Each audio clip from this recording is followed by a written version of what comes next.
"Take it easy, Miss Rossi, or rather, Mrs. Vance."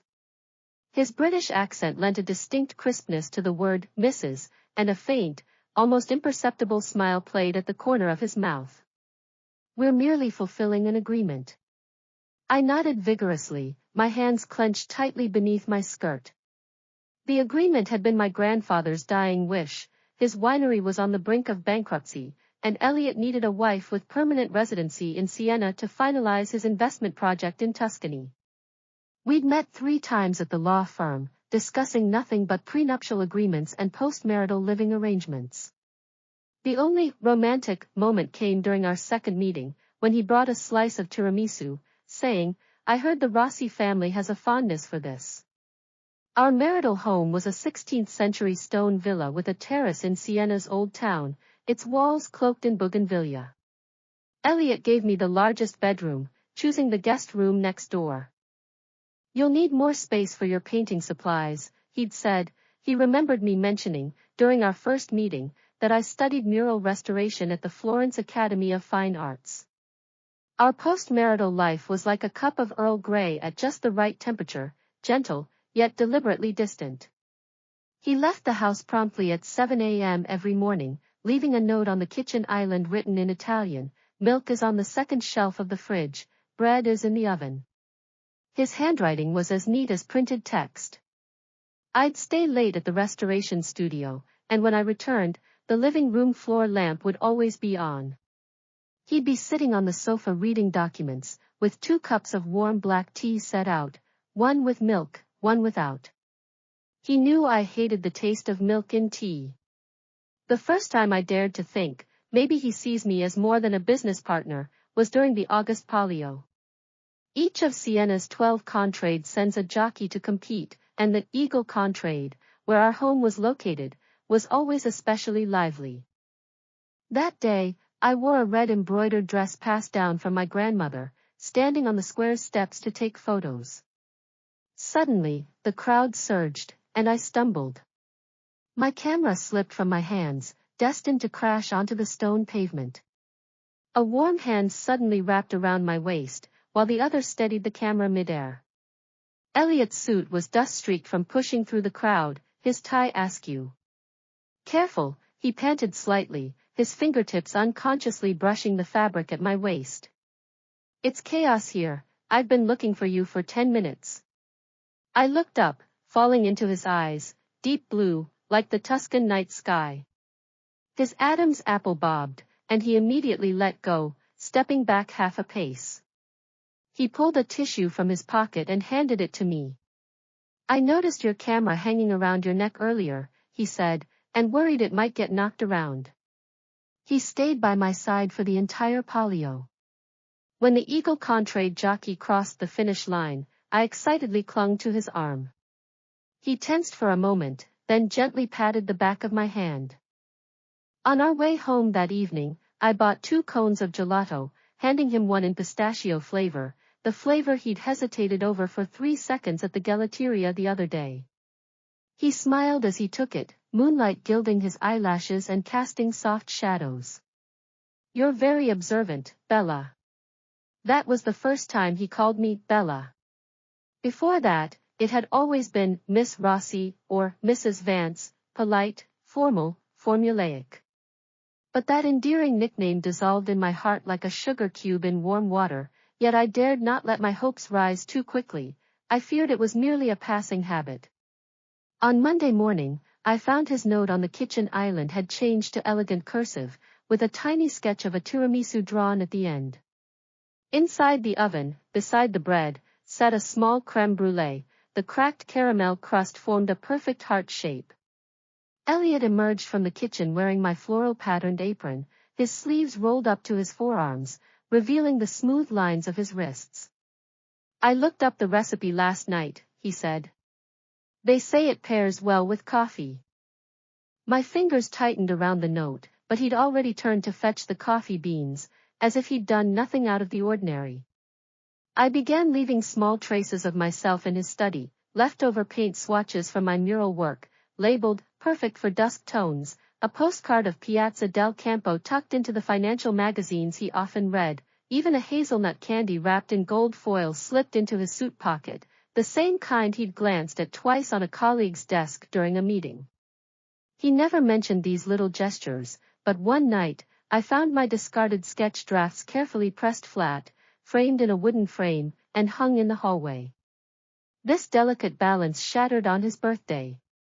I'd booked tickets in advance for a concert by his favorite British band, but on my way home from work, I spotted him standing at the villa gate with Lucy.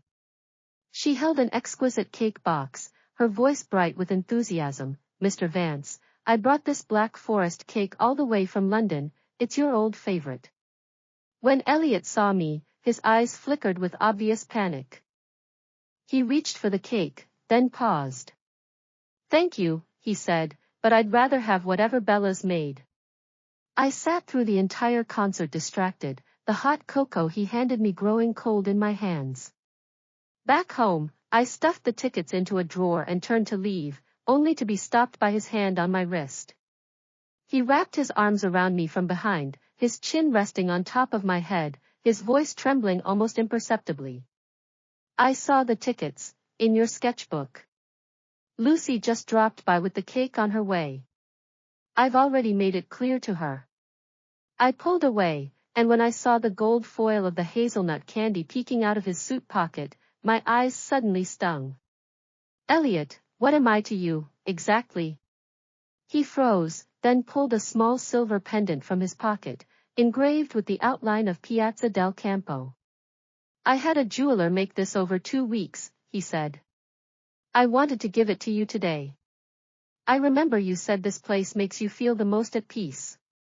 The clasp of the pendant still carried the warmth of his body, but I hesitated to take it. "You keep doing things that make me misunderstand," I said, "but you never explain. The agreement says we're just partners, so why go through all this?" His hands fell to his sides, his knuckles white. "Because I'm scared," he admitted. Moonlight stretched his shadow long across the floor. "Scared that if I speak up, you'll think I'm breaking our agreement, scared that being kind to you will disrupt your life, most of all, scared that you're only being gentle with me out of a sense of duty, and that you don't care for me at all." He pulled out his phone and showed me the photos, my profile as I painted, my back as I picked grapes at the winery, even my furrowed brow as I slept. "I've saved every picture of you, memorized all your little likes and dislikes. But every time I tried to say something, I was terrified of seeing rejection in your eyes." Suddenly, all the late-night floor lamps, the perfectly warmed tea, and the little acts of kindness hidden in the details flooded my mind. We'd both been inching toward each other in our own ways, yet holding back for fear of getting hurt. I stood on my tiptoes and brushed my fingertips lightly against his cheek. "Elliot, look, I'm not pulling away now." He lifted his head sharply, his eyes shining brighter than the streetlights in the square. He took my hand carefully, as if holding the entire world. His palm was warm, seeping heat into my skin. We stood there in the glow of the hallway light, saying nothing, yet it felt like all the hesitation and tentativeness of the past had finally been laid to rest. The clock on the wall struck 10, and I suddenly remembered the tiramisu baking in the oven. I pulled away in a hurry and headed for the kitchen, with him following close behind. He helped me take the cake out of the mold. When his fingertip accidentally brushed some cream, I reached out to wipe it off. He caught my wrist abruptly and pressed a soft kiss to the back of my hand. "This is my wife, Isabella," Elliot introduced me in his usual unemotional tone, his expression neutral. "Lucy, please wait for me in the study. We'll discuss work there."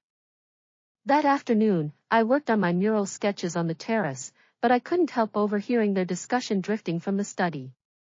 When Lucy left, she made a point of stopping by the terrace to greet me, her tone laced with subtle pride.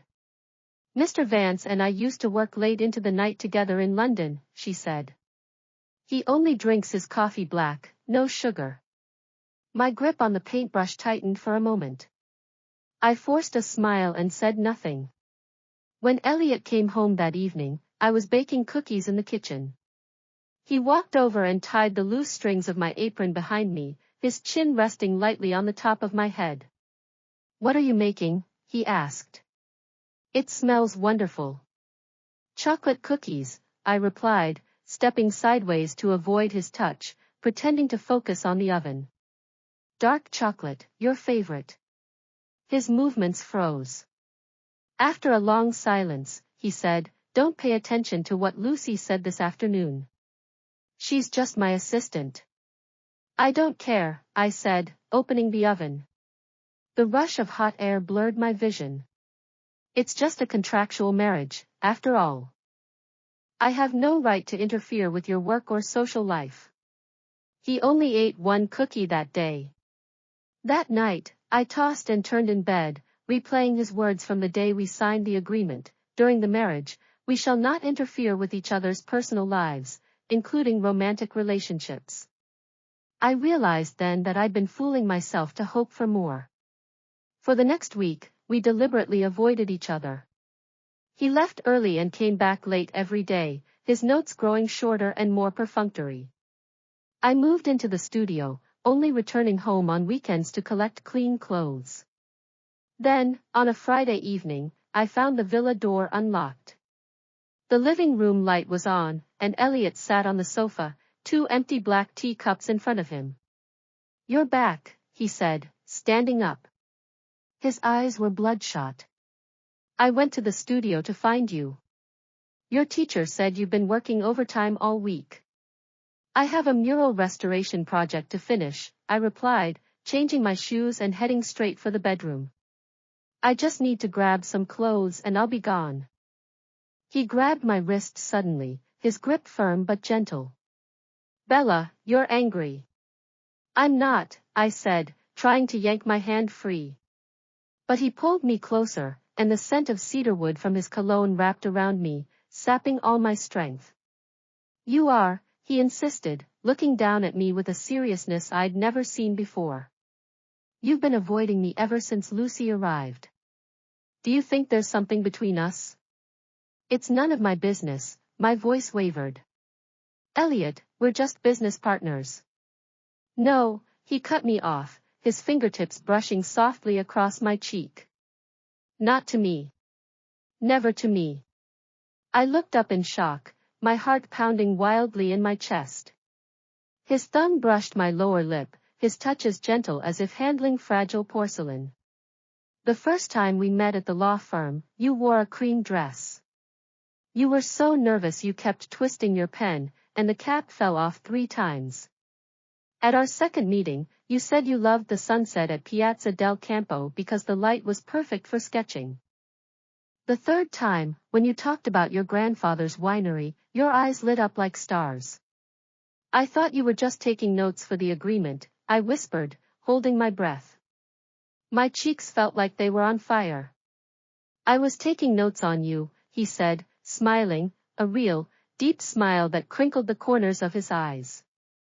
I left those notes because I wanted you to know I care. I stayed with you at the Palio because I was worried about you being alone. I turned down the transfer to the London headquarters because I didn't want to leave here, didn't want to leave you. Then why didn't you say anything sooner? I pushed him lightly, tears spilling unbidden. I thought you were just fulfilling the agreement. I thought you'd always see me as nothing more than a partner. Because I wasn't sure if you felt the same, he said, wiping my tears with his thumb. His touch was cool against my hot cheeks. You were always so polite to me, never initiating a conversation. I was scared my feelings would be a burden to you. We'd both been tiptoeing around each other, too afraid of losing what little we had to take the next step. That night, we sat on the terrace and talked until dawn. He told me about his childhood in London, why he'd chosen to invest in Italy, and how the first time he tasted my tiramisu, he'd thought it was the most delicious thing in the world. I told him about my grandfather's winery, my passion for mural restoration, and how my heart would race every time I saw him working seriously. As dawn broke, the first rays of Sienese sunlight fell on our wedding rings, refracting warm light. He took my hand and pressed our rings together, the EB engravings fitting perfectly. Bella, he said, looking straight into my eyes, his voice earnest. Can we tear up the agreement and start over? As lovers, this time. I nodded through my tears and threw myself into his arms. His embrace was warm, like the Sienese sun, so warm I never wanted to let go. From that day on, our lives changed completely. He'd squeeze toothpaste onto my brush every morning, sit quietly beside me while I painted, and hand me a glass of warm water when I got absorbed in my work. I'd leave a light on for him when he worked late, and slip a chocolate cookie into his briefcase every morning. We'd go to the morning market together, he'd carry my groceries, and I'd pick out his ties. We'd visit the winery, and he'd try to learn how to make wine, ending up with grape juice all over his hands. We'd watch the sunset at Piazza del Campo, with his arms around me from behind, his chin on my head, whispering, "Home is wherever you are." In early October, I finished my mural restoration project. The exhibition was held at Siena's City Hall, right on Piazza del Campo. On the opening day, Elliot took the day off, wearing the navy blue suit I'd picked for him, holding a large bouquet of sunflowers, my favorite. "It's beautiful, Bella," he said, standing in front of my mural, his eyes filled with pride. "Just like you." The crowd around us teased and cheered. My cheeks burned, and I grabbed his hand, pulling him out of the city hall. We sat at a cafe on the square and ordered 2 slices of tiramisu. He scooped a bite with his spoon and held it to my lips, his eyes soft. "Remember the tiramisu I brought you when we first met? I went to 3 different shops to find it, I'd heard it was the best in Siena." "I remember," I said, taking the bite. The sweet, not too rich flavor melted on my tongue. "I thought you were just being polite." "It wasn't politeness," he said, taking my hand. The weight of our wedding rings pressed against my skin, a comforting, reassuring weight. It was love at first taste. "Isabella Vance, I love you." Sunlight streamed through the cafe window, wrapping around us in warmth and brightness. I looked into his deep blue eyes and smiled. "Elliot Vance, I love you too." Later, people would ask me if a marriage of convenience lacked those spark moments of romance. I'd always smile and say no. Because Elliot and I had found our sparks in the morning notes, in the palio embrace, in the late-night tea, and in every tentative, careful step we'd taken toward each other. Like Piazza del Campo itself, which glows with the softest light every sunset, no matter how many years pass. Our love, too, had grown stronger and more precious through this belated confirmation. That night, back at the villa, Elliot pulled out a new document. It contained just one sentence: "Elliot Vance and Isabella Rossi voluntarily marry, to love and cherish each other for a lifetime." We signed our names side by side. As our fingertips brushed, I knew, this time, we'd never be apart.